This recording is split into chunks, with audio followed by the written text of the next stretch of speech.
not, I think me and Jay Smith mentioned this many times, that the Quran that Muslims have, the most popular version of the Quran, and yes, I did say version, believe it or not, there are other versions. The most popular qira'at, basically, or qira'ah that is used, is the HAFS qira'at, basically, or according to HAFS.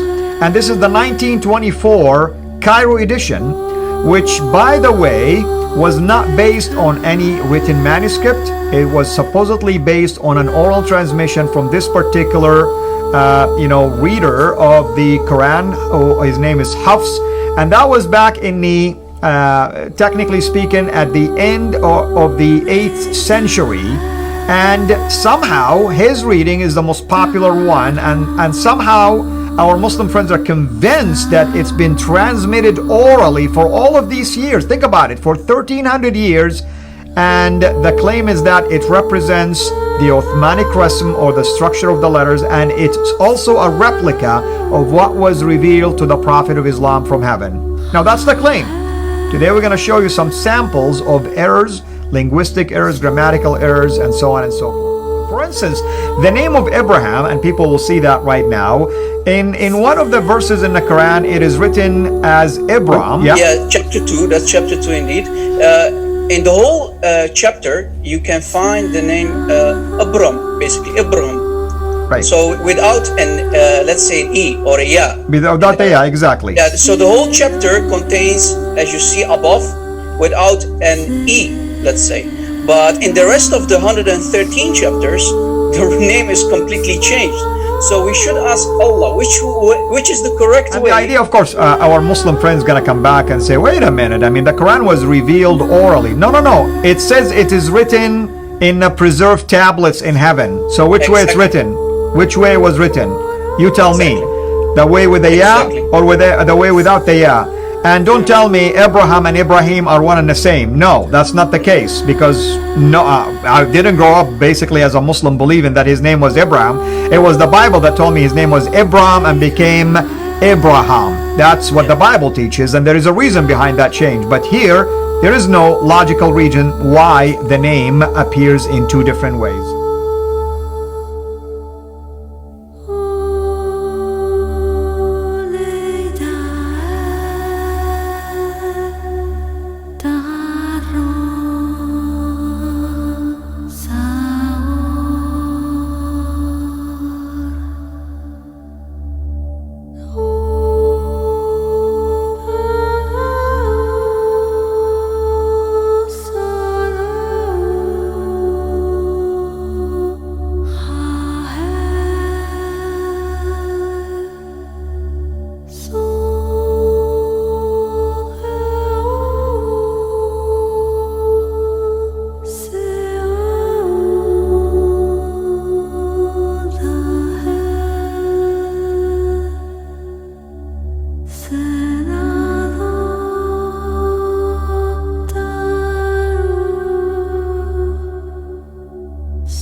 oral tradition that goes all the way back. No, you don't.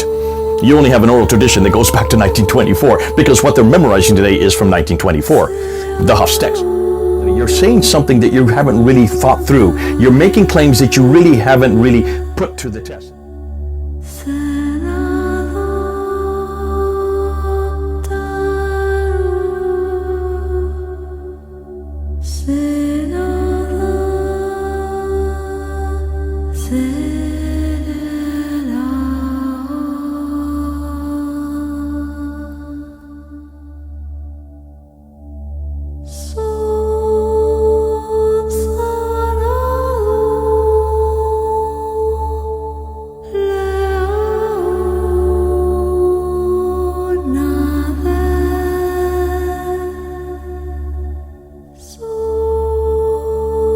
How stupid this all sounds? Do you see how it just gets larger and larger and larger the more we ask these kind of questions? When the Saudi Arabian government decided to make this text the text for the whole world, when they decided to make this text for all of us, everybody around the world, 1985, 35 years ago, why did they not choose something from the Hijaz, from their own country? Why did they not choose those who come from Nafi or Ibn Kathir or Abu Jafar? Why didn't they choose one of those three? Instead, they went to ʿAṣim from Kufa. To me, that doesn't make sense. So I'm assuming if Muhammad received it, this is the one that's in heaven, this is the eternal one, then why in the wisdom of Fuad, King Fuad, there in 1985, did he not do the same? That's all I'm asking. It's a simple question. I'm not being disingenuous, and I'm not trying to laugh at you all. I'm just trying to say, this doesn't make sense. One of the world's leading experts, Alan Bunning. Well, there's these different Greek texts that have differences in them. I said, they do? I didn't know that. Kind of went to the whole Greek class, and it's like a revelation. Like, I didn't know there was different ones. When I realized that, I said, well, this needs to become visible. What are the differences? And so I started with the modern critical texts to see how they would line up, because that's what they're using to translate the Bible from. Let me make one statement to fast forward a bit, and then we'll go right back to the critical text. But your work now is recognized as authoritative in bringing these early manuscripts to not only researchers, but to believers around the world. And in fact, Tyndale has published a New Testament text based on your work. What are these differences, and what difference does it make? You want to display all of the players in the game together. Sure, so you right. See how they relate. And they all had errors in them, and thousands of errors, and painstakingly by hand marked out who was right here, who was right there, and the reality was no one was right. Not a single one of the electronic copies we had was accurate. And I repeated this process with Textus Receptus, with the Nestle Allen text, with 6 different ones, and surprise, not a single one of them in Bible programs or on the internet, wherever you get them, was accurate. So while we're blaming the ancient scribes for screwing up and making mistakes here and there, Right. our modern scribes have screwed up as well, and we have computers to help us. Right. To me, that doesn't make sense.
doesn't make sense.